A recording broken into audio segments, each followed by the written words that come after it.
Last but not least is the sequencer tab. And I don't think this will be too long. It's quite a simpler sequencer, which is nice because, nowadays sometimes you can get sequencers that are quite complex, and then the whole learning curve really just discourages you from even trying sometimes. So this is nice. It's very intuitive, and I'll show you how it works. I'm going to use this last track called the Punishers preset in the Tenebrae plugin. And let's go to the sequencer. So you have notes, which is exactly what you think it is. And then you have velocity, which is just, how hard or intense the particular note is being triggered. And then the length of the note. And these are the individual steps to the sequence. So if I play the riff that I had,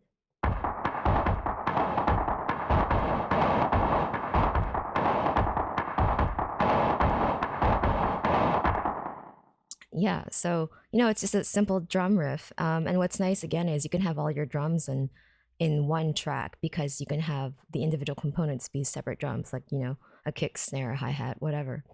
I only have 3 for this track. It's very simple. So I think my kick is here,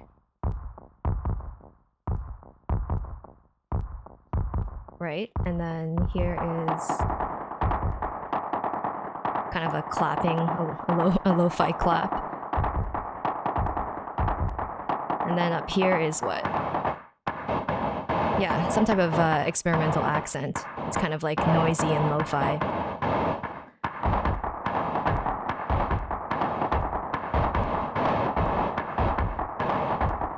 Yeah, and that's fun. I played mainly with a number of steps and some other variables.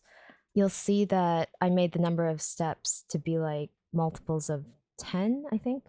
Yeah, so this knob down here is the steps, and I made it 10 because I kind of wanted the accent to change every now and then, just to make things have more movement, be less boring. And this is the speed. It's in quarter notes for this particular component. And then you can have, a swing if you want something more syncopated. And then here's the stride knob where, if it's set to 1, it will play every single step. But if it's set to 2, it'll play, every second step, and so forth and so on.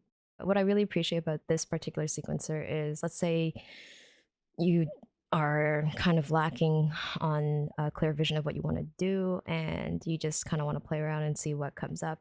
You have these, randomization buttons so that you can get something different. So if I just play this,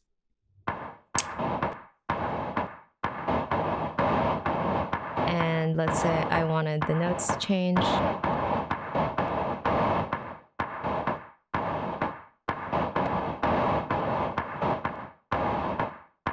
and then maybe the velocity change, or I want the length to change. Maybe this is not the best sound for length. You can still hear it. Yeah, there's like a shorter clap and then a longer clap.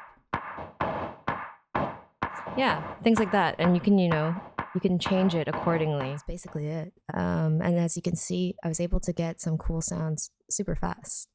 And I can just do it by changing the variables, and the tiny little visuals were actually quite nice as feedback, as opposed to just staring at numbers that might not necessarily mean anything to you. I think I made this demo in under 30 minutes. And if you're working as like a film composer or for video games and stuff like that, that's really useful, because you might need to produce a lot of ambient or background music real fast, and you can get something pretty high quality and with some unique sounds and some experimental results efficiently. Yeah, so there you go. Now I'm just going to show you how all these sounds kind of come together. So my particular process for this demo is, I generally like to improvise on an instrument. I like to play things live and manipulate a sound in real time via the variables, which are linked to my MIDI controller. I just think it ends up being more in the moment that way, and more organic, and honestly a lot more fun to play than just triggering preset tracks or anything like that. That's just personally for me. And this instrument really works well with live performance with those XYZ variables that are linked to the knobs, and I can do that on the fly. So yeah, it's very flexible and very cool.